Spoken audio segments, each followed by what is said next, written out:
When Arthur Brown signed his last will and testament in 1906, he was unknowingly signing his death warrant. Usually when people are killed over the contents of their wills, it is because the murderer is impatiently greedy. In the case of Brown, a 63-year-old former U.S. Senator from Utah with exceedingly loose morals and a wandering eye for women, it was the exact opposite. When Brown specifically disinherited Anna Bradley, his mistress and the mother of 2 of his children, and subsequently refused to marry her, she felt the necessity to shoot him down in the Washington, D.C. hotel where he made his home. The senator's will, signed a few months before his murder, made it quite clear how he felt about the mistress he had ruined and provoked to shoot him in the gut with a .32 pistol.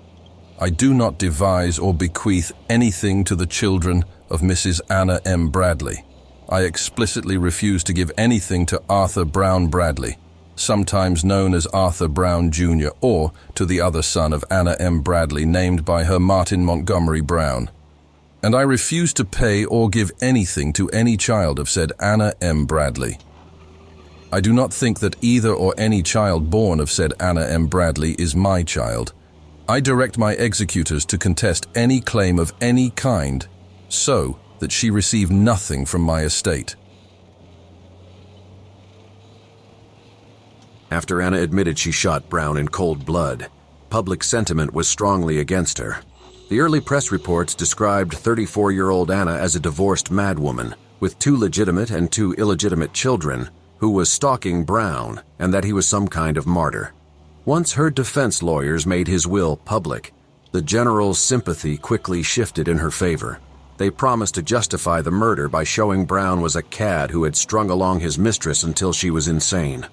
The people know now the details of a life story that they never dreamed of before, and there is nothing but absolute sympathy for her and utter contempt of Brown. The will of Brown is a keynote to his character, the Salt Lake Tribune wrote. The section relating to Mrs. Bradley and the 2 children who are named for him was his death warrant.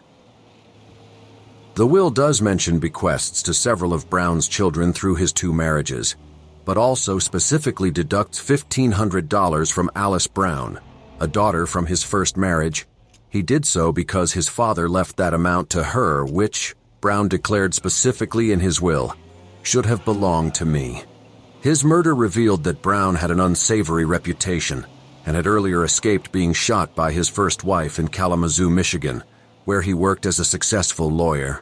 His wife, made desperate by Brown's notorious conduct with Isabel Cameron, who kept a stationary stand in the city hall, entered his office with a revolver and threatened his life. He dared her to obtain a divorce, which she did. While his wife obtained a divorce on the grounds of adultery, Brown and Isabel fled to Salt Lake City, where they married. Despite not being a Mormon and a divorced man with a disreputable history, Brown, a Jack Mormon, and his new wife were welcomed into high society and Republican politics there. The term Jack Mormon has several connotations. In this sense, we mean a non-Mormon who lives among the saints and supports the church's beliefs and practices. The term is a pejorative assigned by foes of the Mormons to Gentiles who kowtow to the church. Brown was selected by the Utah legislature in 1896 to be one of the new state's first U.S. senators. In Washington, the first issue of Brown's second marriage, a child named Max, was born. Through no fault of her own, Isabel Brown was one of several proximate causes of her future ex-husband's death. In 1896, Mrs. Brown, who was charitably inclined, was attracted to Anna Bradley, a brilliant young married woman struggling for an existence in newspaper work and politics, one article reports. Her husband was a clerk with a small income and a fondness for drink.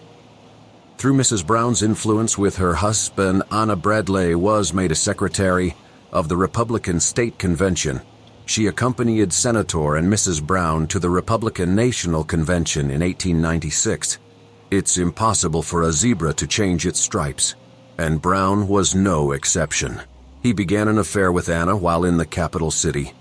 Anna's testimony at her trial recalled how Brown had convinced her to begin their affair. The senator told me he was very unhappy, very wretched. I had told him that our relationship could only result in grief and sorrow, and he replied that he would stay by me all my life. Finally, he came to me and said, "Darling, we are going on together all through life. You can't avoid me." Finally, after several months, I consented. Like her predecessor, but without the gun, Isabel confronted her husband when she learned of the affair, and he coolly told her to obtain a divorce as his first wife did. Instead, Isabel obtained a warrant, and Brown and Anna were arrested, adultery being a crime at the time. The case went to trial, but Brown was acquitted, Mormons being very hesitant to convict on these charges.